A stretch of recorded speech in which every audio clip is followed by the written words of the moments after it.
बिस्मिल्लाहिर्रहमानिर्रहीम। जी स्टूडेंट्स, अब हम चैप्टर नंबर 6 का लेक्चर नंबर 6 पढ़ने जा रहे हैं। Again put out your copies and pains, open up your eyes, years and most importantly brain. आप में से यहाँ मुझे डेड बॉडीज बैठी हुई नजर ना आए, बल्कि जिंदा लोग नजर आए जो इल्म हासिल करने की जुस्तजू और ख्वाहिश रखते हैं। राइट, सो हम चैप्टर नंबर 6 के लेक्चर नंबर 6 में डिस्कस करने वाले हैं क्या, रेस्पिरेशन इन प्रोकैरियोट्स। और इसके लिए मैंने ये ऑलरेडी लिख रखा है आप लोगों के पास, रेस्पिरेशन जरा नए डिफरेंट स्टाइल में। और आप जरा गौर से अगर देखें इस डायग्राम को, तो मेरी इस पर्टिकुलर लाइन के साथ जो डिफरेंट टाइप्स ऑफ बैक्टीरिया को आपस में जोड़ रही है, उसके साथ एक ग्रेजुअली इंक्रीजिंग टेपर लाइन लगाई। और ये जो टेपर लाइन है बेसिकली वो बता रही है किस चीज को, कॉन्सेंट्रेशन ऑफ ऑक्सीजन को। राइट, तो आपको नजर आ रहा है कि यहां पे शायद जो कॉन्सेंट्रेशन है ऑक्सीजन की वो बिल्कुल जीरो पे है। I am talking about this point कि इस पॉइंट पे concentration of oxygen is zero. और यहां पे अगर मैं बात करूं इस पर्टिकुलर पॉइंट पे, तो जो कॉन्सेंट्रेशन है it is maximum, may be equivalent to the concentration of air, concentration of oxygen in air. Right, तो बैक्टीरिया की हुई मेरे पास total students 4 types. Anaerobes, anaerobic, an का मतलब होता है स्टूडेंट्स विदाउट, राइट, और एरोबिक का मतलब होता है व्हाट, ऑक्सीजन। तो एक ऐसा ग्रुप ऑफ बैक्टीरिया जो विदाउट ऑक्सीजन रहना पसंद करता हो, उसे हम नाम देते हैं एनएरोब्स। आप लोगों ने ये बात बड़े गौर से ध्यान से सुननी है स्टूडेंट्स, कि वो वाले बैक्टीरिया की जो ऑक्सीजन के बगैर रहना पसंद करते हैं, अगर मैं उन्हें ऑक्सीजन दे दूं तो दे बिगिन टू डाई, वो मरना शुरू हो जाते हैं। इसका मतलब ये होगा कि अगर मैं इन पर्टिकुलर बैक्टीरिया को अपनी लेबोरेटरी में कल्चर करना चाहता हूं, तो फिर मुझे एब्सोल्युटली ऑक्सीजन फ्री एनवायरनमेंट देना पड़ेगा। राइट, तो उसके लिए हम स्पेशल एनएरोबिक चैम्बर्स यूज करते हैं जो ज़ाहिर एनवायरनमेंट से सील होते हैं, और उसमें हम ऐसा केमिकल भी डालते हैं जो ऑलरेडी प्रेजेंट ऑक्सीजन को एब्जॉर्ब कर लेता है। तो इस किस्म के ऑर्गेनिजम्स को हम क्या बोलते हैं, एनएरोबिक बैक्टीरिया। फिर अगर जरा आप नंबर 2 स्टेप पे ऊपर मूव करते हैं, जो से जरा हायर लेवल पे नजर आ रहा है आप लोगों को, तो यू मे सी कि यहां पे कॉन्सेंट्रेशन ऑक्सीजन की definitely as compared to anaerobic environment ज्यादा है, लेकिन इतनी ज्यादा नहीं है। इसलिए मैंने वर्ड यूज किया है माइक्रो का मतलब थोड़ी सी, यानी कि अगर इनको थोड़ी सी ऑक्सीजन मिल जाए, माइक्रो का मतलब स्टूडेंट्स क्या है, थोड़ी सी, यानी कि अगर इन्हें हम थोड़ी सी मिकदार दे दें ऑक्सीजन की तो ये नहीं मरेंगे। राइट, तो इन्हें हम बोलते हैं माइक्रो एरोफाइल्स। अब एरो का मतलब क्या है students, you know very well, oxygen O2, और फिलिया का मतलब क्या होता है, लव। राइट, तो these particular bacteria love to grow in lower concentrations of what, oxygen. Right, फिर हम एक और बात याद रखनी है आप लोगों ने कि हम इनके लिए एग्जाम्पल्स भी याद करेंगे। तो जो एनारोबिक बैक्टीरिया है उसकी जो एग्जाम्पल आप लोगों की बुक में कोटेड है, that is a very very dangerous bacterium, that is called as spirochete. Spirochete, right. अब ये वाला ऑर्गेनिज्म जाहिर है एक स्पाइरल है और बहुत ही थिन सा स्पाइरल है, इसीलिए स्पाइरोकीट है। राइट, और ये डिफरेंट किस्म की बड़ी हार्मफुल डिजीजेस कॉज करने का वजह बन सकता है, फॉर एग्जांपल गनोरिया। माइक्रोएरोफाइल में मेरे पास ऐसे ऑर्गेनिज्म आए कि जो थोड़ी सी कॉन्सेंट्रेशन ऑफ ऑक्सीजन में सर्वाइव कर सकते थे। राइट, तो माइक्रोएरोफाइल की जो एग्जांपल आप लोगों की बुक में से हम लोगों को मिलती है उसका नाम है स्टूडेंट्स कैम्पाइलोबैक्टर। क्या नाम है उसका, कैम्पाइलोबैक्टर। इसका मतलब ये होगा कि अगर आप लोगों ने ये वाला बैक्टीरियम अपनी लेबोरेटरी में ग्रो करवाना है, कल्चर करवाना है, तो उस पर्पस के लिए आप लोगों को थोड़ी सी ऑक्सीजन देनी पड़ेगी। बिल्कुल एनारोबिक कंडीशंस में ये बैक्टीरिया ग्रो नहीं करेंगे। अगली जो हमारे पास कैटेगरी आती है बैक्टीरिया की on the basis of top type of respiration, वो क्या है स्टूडेंट्स? Facultative aerobes. तो मैंने जान के यहाँ पे फैकल्टेटिव का मतलब है थोड़ी ज्यादा ऑक्सीजन मैंने यहाँ पे यूज किया, और टेटिव और एरोब मैंने डायल्यूटेड रेड लिखा है ताकि आपको पता चले कि इस वाले केस में बहुत ज्यादा जो हाई कॉन्सेंट्रेशन है वो भी गुजारा कर सकती है, और अगर कॉन्सेंट्रेशन कम भी हुई तो भी गुजारा हो सकता है। इट मीन्स कि ये वाले organism can grow with and without oxygen. लेकिन चूंकि इसके लिए हमने वर्ड एरोब यूज किया हुआ है तो इनकी प्रेफर्ड एनवायरनमेंट बहरहाल प्रेजेंस ऑफ ऑक्सीजन होती है, right? So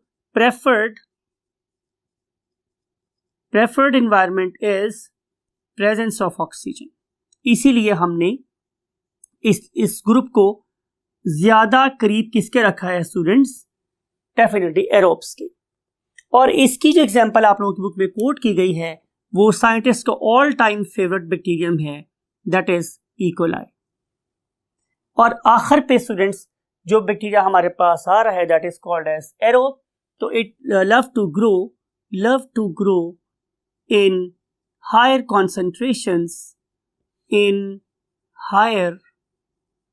concentrations of what? Oxygen। और इस पर्टिकुलर ग्रुप की जो एग्जाम्पल है it is Pseudomonas aeruginosa name indicate कर रहा है, लेकिन भाल आप सूडोमोनास तक ही याद कर लें तो it will be sufficient for you to score marks in Lahore board examinations, right? So ये है स्टूडेंट्स मेरे पास 4 टाइप्स इसकी बैक्टीरिया की on the basis of what? Respiration. अब हम मूव कर रहे हैं बहुत क्विकली नेक्स्ट टॉपिक की तरफ, और नेक्स्ट टॉपिक मेरे पास क्या है स्टूडेंट्स? Growth and reproduction. तो अगर मेरे पास स्टूडेंट्स एक बैक्टीरिया बहुत छोटे से साइज का है, मींस ये अभी पैदा हुआ है, तो आपको पता है जब बच्चा दुनिया में तशरीफ लाएगा तो वो डेफिनेटली साइज में छोटा होगा, और फिर उसके बाद वो एक टाइम ऐसा आएगा कि जब वो अपने माँ बाप के साइज के बराबर हो जाएगा, राइट? इस सारी की सारी फेज को कि जब एक बच्चा अपने माँ बाप के कद के या उनसे बड़ा हो जाता है या बराबर हो जाता है, इसे हम नाम देते हैं किसका? ग्रोथ का, राइट स्टूडेंट्स? फिर उसके बाद बैक्टीरियम वही काम करेगा ज़ाहिर जो उसके पेरेंट्स ने किया, मींस कि they will give rise to the new organisms. तो फिर ये दोबारा से क्या करेगा? एक बैक्टीरियम प्रोड्यूस करेगा या मल्टीपल बैक्टीरियम प्रोड्यूस करेगा, something like it, for example ऐसे, और फिर ये बैक्टीरियम दोबारा उसी फेज से गुजरेगा जिससे उसका पेरेंट बैक्टीरियम गुजरा था, मीन ग्रोथ के फेज से गुजरेगा।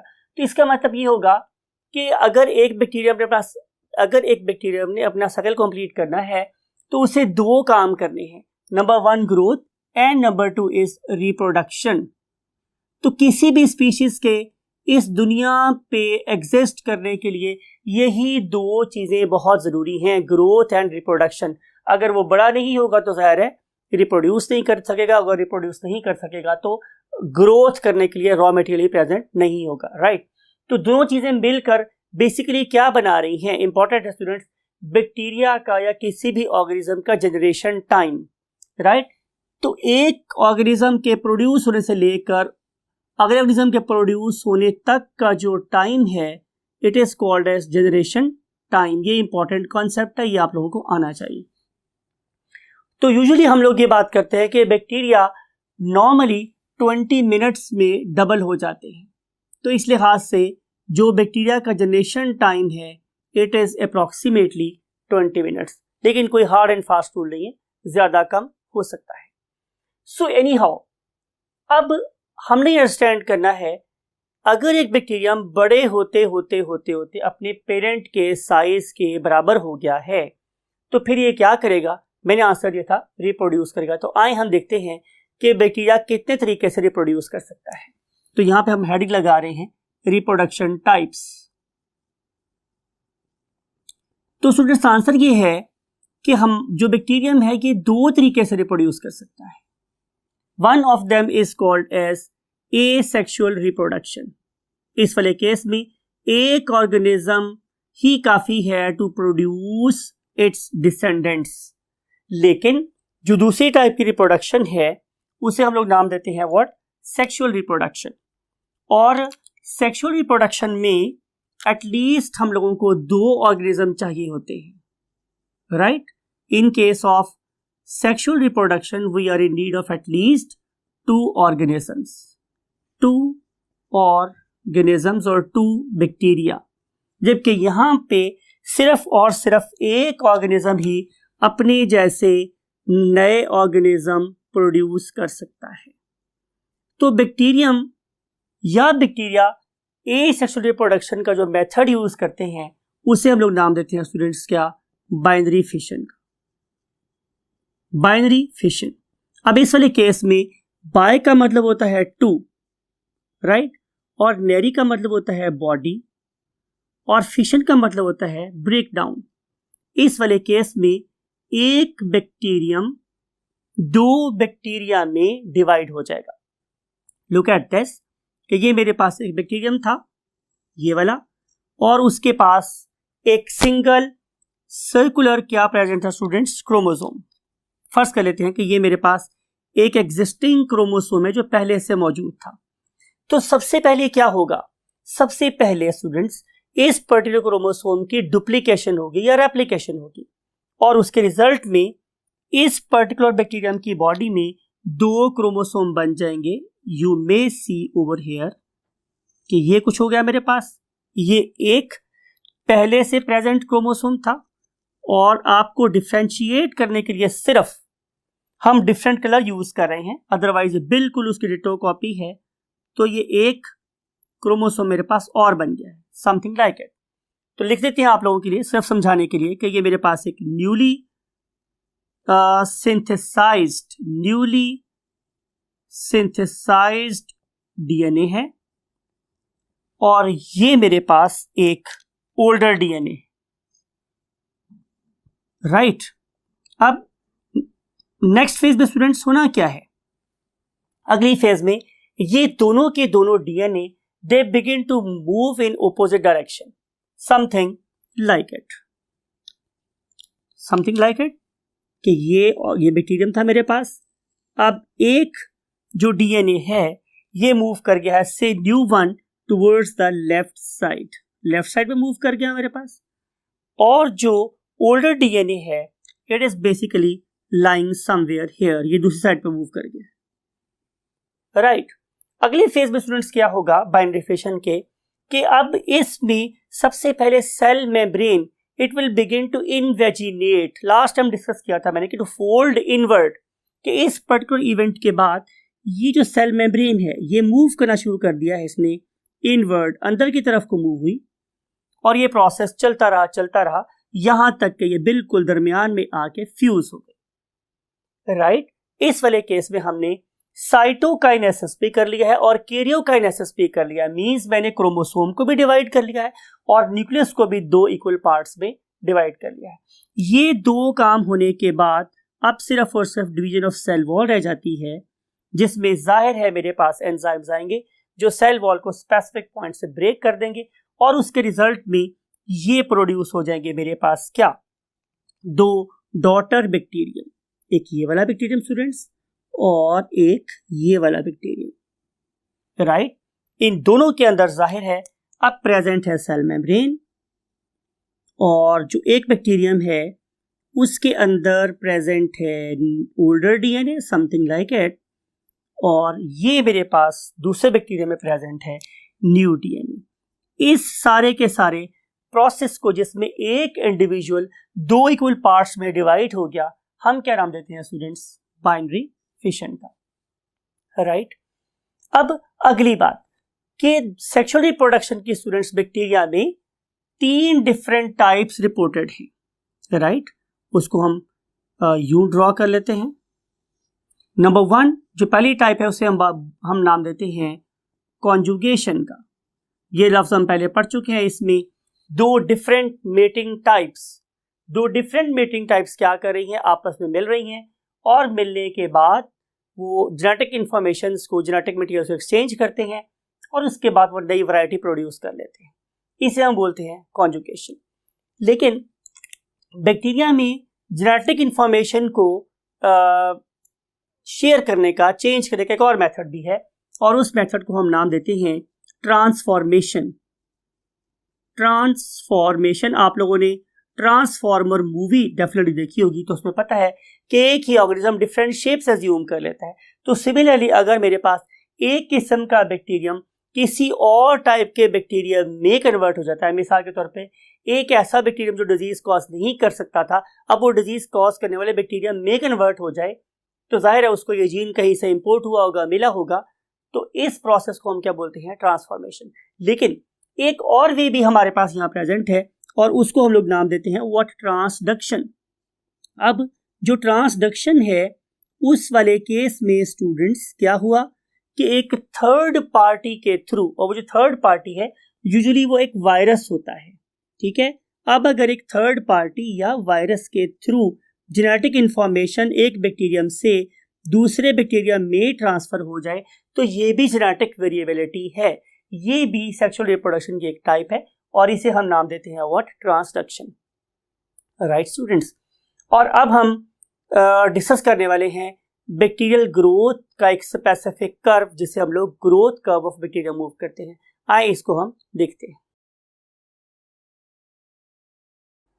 जी स्टूडेंट्स, ये आप लोगों के पास एक आइडियल कंडीशन है, और इस आइडियल कंडीशन में हम लोगों ने किया क्या है कि नंबर 1 पे हमने एक फ्लास्क ली है, और इस पर्टिकुलर फ्लास्क के अंदर यू आर ऑब्जर्विंग कि हमने एक न्यूट्रिएंट क्या ऐड कर दिया? हमने ब्रॉथ ऐड कर दिया है। ब्रॉथ क्या होता है स्टूडेंट्स? एक लिक्विड न्यूट्रिएंट मीडियम होता है।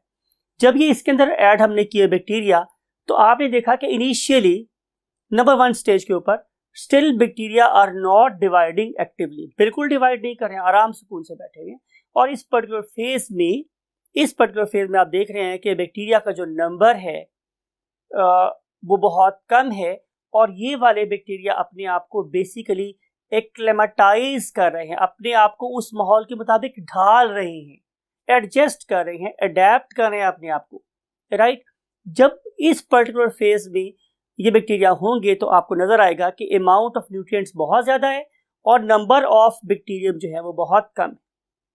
देन टाइम विल कम कि जब ये एक्लेमेटाइज स्टेज से आगे निकलेंगे, तो अब ये डिवाइड होना शुरू होंगे।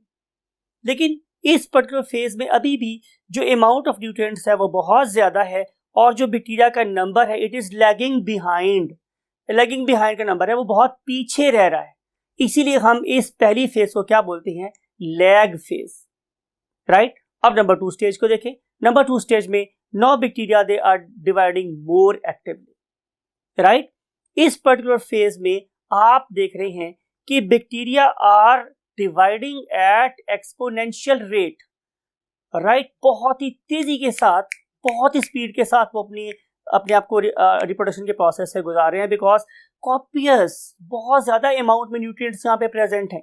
जब बहुत ज्यादा अमाउंट में न्यूट्रिएंट्स प्रेजेंट होंगे, तो वो इन न्यूट्रिएंट्स को पूरे तरीके से एक्सप्लॉइट करेंगे और फुल रेट पर रिप्रोड्यूस करेंगे।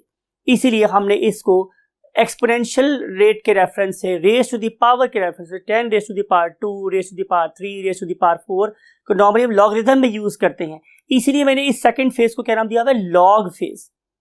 लेकिन सदा कोई चीज नहीं रहती। पर्टिकुलरली इस पर्टिकुलर फ्लास्क पे आप देख रहे हैं कि एक टाइम ऐसा आएगा कि जब number of nutrients number of produced bacteria के बराबर हो जाएंगे। अब क्या होगा स्टूडेंट्स? अब बैक्टीरिया को ये बात का अंदाजा होगा कि शायद हमने बहुत बड़ी मिस्टेक कर ली है, और अब जो नंबर ऑफ न्यूट्रिएंट्स नजर आ रहे हैं इस फ्लास्क के अंदर वो बहुत कम है, और जो नंबर है बैक्टीरिया का वो बहुत बढ़ गया है। तो बैक्टीरिया क्या करेंगे? अब रिप्रोड्यूस करना छोड़ देंगे, राइट। और जब वो रिप्रोड्यूस करना छोड़ेंगे, तो एक फ्लैट प्लेचू नजर आएगा उनके ग्रोथ कर्व में, राइट। इस फ्लैट प्लेचू को हम बोलते हैं stationary phase, when number of bacteria are not increasing any more, number और ज्यादा नहीं बढ़ रहा, तो इसे हम क्या बोलते हैं स्टूडेंट? Stationary phase. लेकिन फिर भी जो बैक्टीरिया ऑलरेडी इस फ्लास्क के अंदर प्रेजेंट है, उन्हें अपने आप को सर्वाइव कराने के लिए न्यूट्रिएंट्स की जरूरत थी, और न्यूट्रिएंट्स बहुत तेजी से क्या हो रहे हैं? डिप्लीट का मतलब होता है कम। तो रिजल्ट क्या होगा कि अब ये बैक्टीरिया मरना शुरू हो जाएंगे। इसे हम बोलते हैं डिक्लाइन फेज और डेथ फेज, बिकॉज के bacteria are going to face the death due to unavailability of the nutrients.